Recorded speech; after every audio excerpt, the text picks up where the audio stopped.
Hi, my name is Iris Medina from Lumos Learning, and today we're discussing dyslexia, a reading disability which is characterized by trouble with reading despite a healthy intelligence.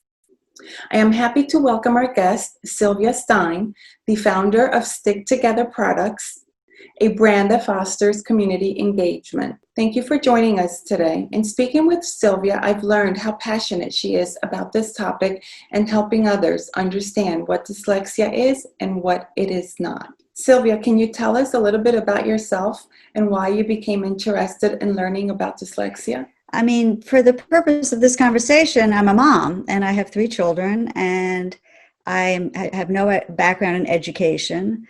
My children are now grown, so this is a while ago. But I have, well, to go right to the end, I have three children who now, one is a doctor, a physician, she's a OBGYN.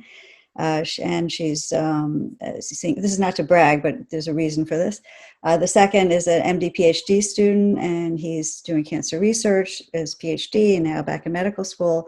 And my third daughter is an engineer, a creative technologist, and she's working in healthcare. So I have three children who are grown.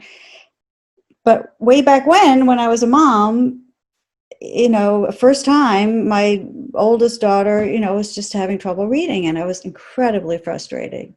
And, I could go through the whole story, but it wasn't until my youngest, and they're 9 years apart, was in fifth grade. So my oldest was already in college that I first heard the word dyslexia.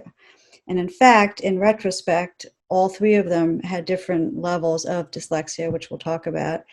And in understanding and learning about our children's issues, we discovered and sort of uncovered and revealed that my husband also was dyslexic.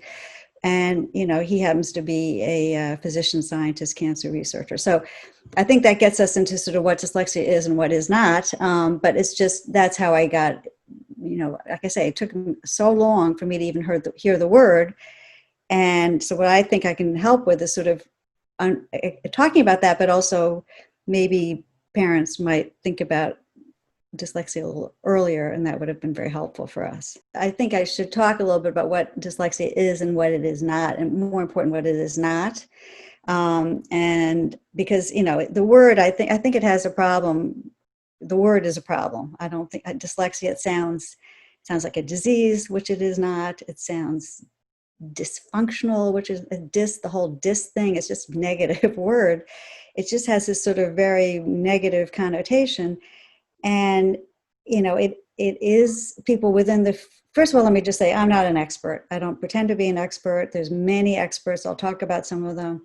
But I believe people who are more involved, they do consider it a disability, meaning a different ability. It's not a bad ability. It's just a different ability. So, and there's also this sort of this thought like dyslexia is about switching words, and it's not that. I mean, yes, maybe that. I don't even know anyone who does that.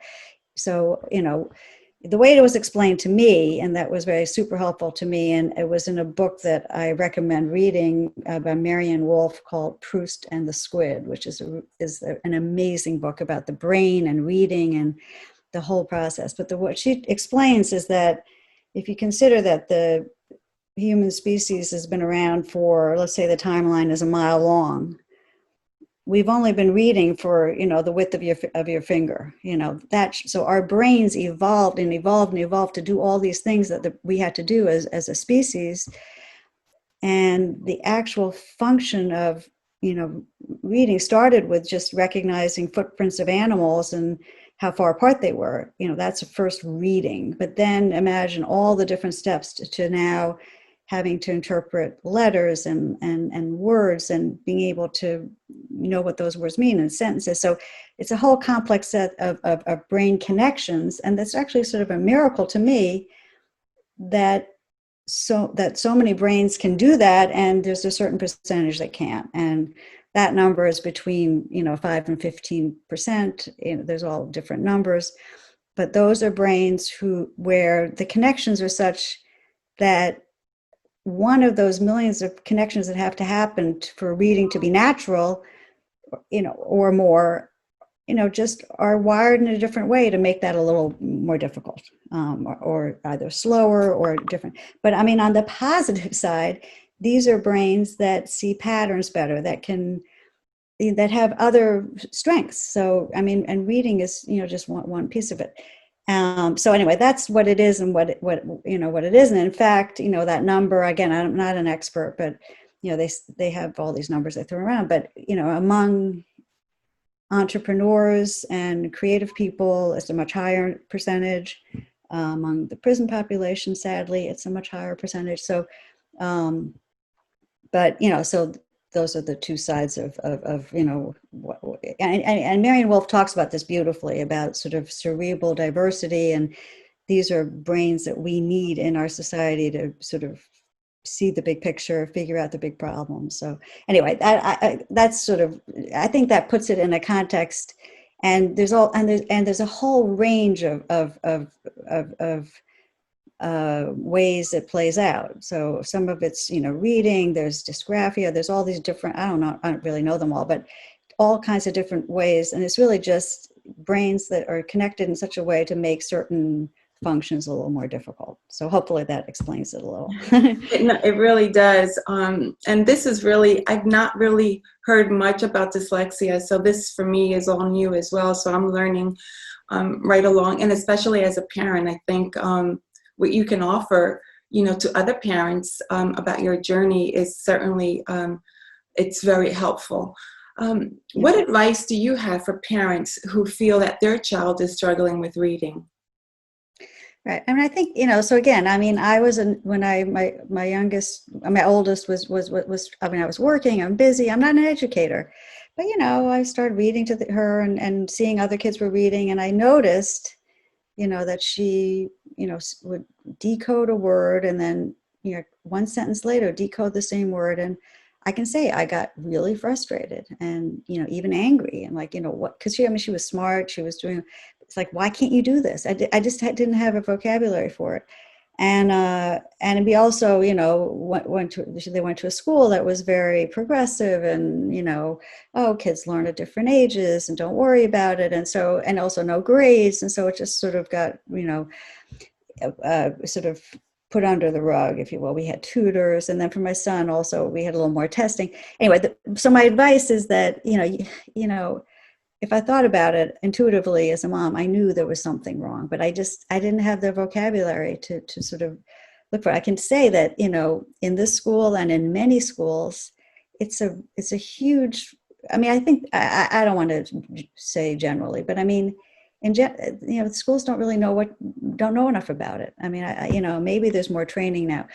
I'll talk a little bit about what my youngest daughter, but anyway, so, I mean, I think it's to find someone who does understand it, and there is testing, there's all kinds of different ways, to sort of diagnose it. The testing is lengthy and very expensive, and hopefully school systems, do it. So for my youngest daughter, where we finally figured it out, we took her out of the school and put her in a special school, which is called Windward. And Windward is in Westchester. We live in the city, and it was a commute. And now they have one in the city as well. But I mean, there should be a Windward in every community. It's neat, in every community, there should be a school where these kids go to learn differently. They learn it. Again, I'm not an educator, but there's it's called Orton, Gillingham. It's a very structured approach to learning. It actually, really does sort of rewire their brains. My daughter went there with I don't want to go through the scores, but her reading comprehension was very, very low. And they told me when she got there that it would be up in the 90s by the time she left, and it was. Wow. And so anyway, there are tools, there are ways to teach children who are dyslexic that work. So, but there's,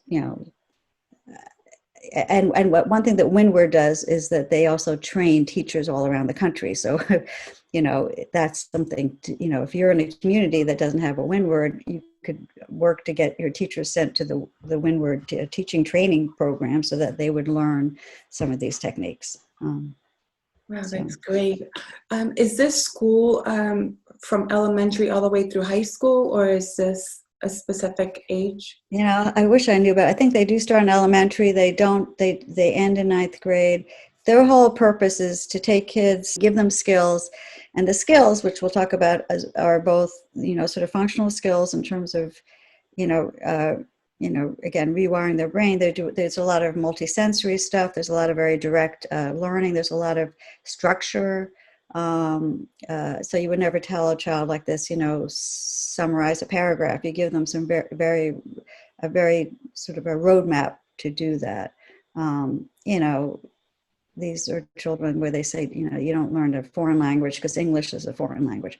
Anyway, so there's that, but there's also, as important, more important, they teach them to advocate for themselves. So my daughter, when she went there 6th through 8th grade. In 9th grade, she went to you know, the same high school that my son went to.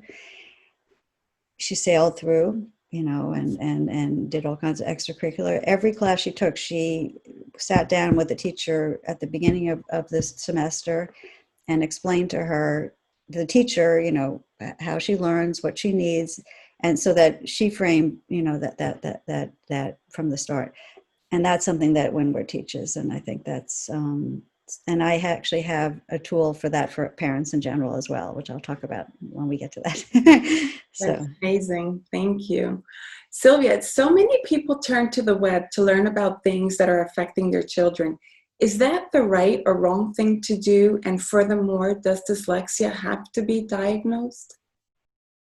Yeah, so I mean, I think that to start with the end, I mean, yes, you know, the earlier you diagnose it, the better. There are countries where they test in Africa, actually, where they test children at age 3 and age 4, and all children who are in the dyslexia arena, if you will, are educated in a different way. So that's very enlightened. I mean, typically we know more in this country and do less. I mean, you know, but other countries do better. So in terms of, you know, going to the web, I mean, I have to say, you know, when I went through this, it was before all, I wouldn't really know. I assume that there's lots of information there. I'm assuming there's lots of not good information. Interestingly, and you know, dyslexia is sort of, it does sort of run in families or whatever. And amazingly, so many of the websites about dyslexia are full of words. You know, go figure, right? You know, you're hit with like, you know, all this, which, you know, so obviously there's a lot of, there's a gap there. There is I know, again, I really shouldn't be advocating because I have never been part of these groups because I just sort of missed the whole thing. Because by the time I say my daughter went to Windward, they took care of everything. And then my others were already on with their lives. But there is a Facebook group called Decoding Dyslexia that I've heard a lot about, and I think they're organized in various states, and they're very active, and there's a lot of information, a lot of support, and a lot of help, and that's one that I would recommend. I know there's some good books too. I just don't, I wouldn't know even, there's people that know much more than me, and I wouldn't even know where to start. The one thing I do want to suggest, because it's a friend of mine who created this, and she's an absolute genius, she is dyslexic. She went to college with me. She won an Academy Award, all to the point I made earlier about these people, you know, being very successful. And she started a web series, and anyone can access it. It's called Super Ville. It's a web series of, by, and for children who learn differently, but especially dyslexia. So she's dyslexic. All the actors, all the students, everyone in the show is dyslexic. And the premise of the show is that this is a club where they help children, other kids with social emotional issues and self-esteem issues having to do with the fact that they learn differently. And it's a great, and it's accessible to everyone, and it includes lessons and exercises, and so it's a web series plus lessons. So anyway, that's just that's something that I think that, and it's, you know, it's on the web and available to everybody. So Wow, that's wonderful. I'm definitely going to take a look at that. What do you think is the biggest challenge for someone who has dyslexia? So, I mean, again, it's such a range when we say that. So, I mean, I think for older people, it's that it was never diagnosed and it's embarrassing. You don't know you don't know where to start.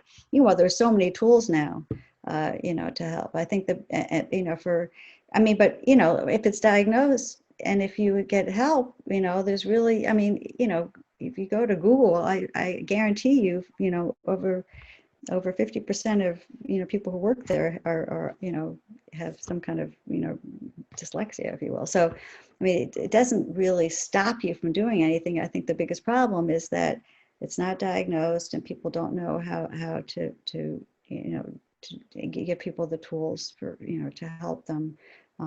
Getting, if we could get everyone diagnosed and everyone the support they need when they're young, I think that we would change a lot in our society, basically, really. And by getting people help, it's not always, there's so many different ways to help people. I don't even, I mean, I think that, there's a lot of technologies that can help, having, things read to you. I mean, Audible books is a huge, huge, huge help for people with dyslexia. So, but again, it's too hard to even say that because it's such a wide range of different ways that I think that the people experience it. So, The audible books are, that is a wonderful idea. Building a student's self-confidence is very important. Can you share some of your thoughts on how this can be accomplished? right. Well, that's where really this says Super D-ville is really, that's what she's done so beautifully. I think that I talked about it, but the most important thing for my daughter was to learn to advocate for herself. Now, obviously, it helped to be in a school with everyone else was like her, and so, and I think so. I mean, so that, again, maybe that's another piece of something that was very helpful is to know that just even the numbers, 5 to 15%. You look around the class, there's someone else like you in that class, so that sort of helps. But I think, learning to advocate for yourself is really probably the most important lesson that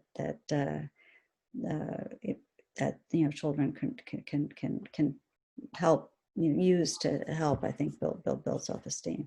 But really, I mean, I can't say it enough, but there's something, this resource of the Super D-ville gets exactly at this, what the different issues are, and I think it, creates an environment to build social and emotional support and learning. So, Thank you.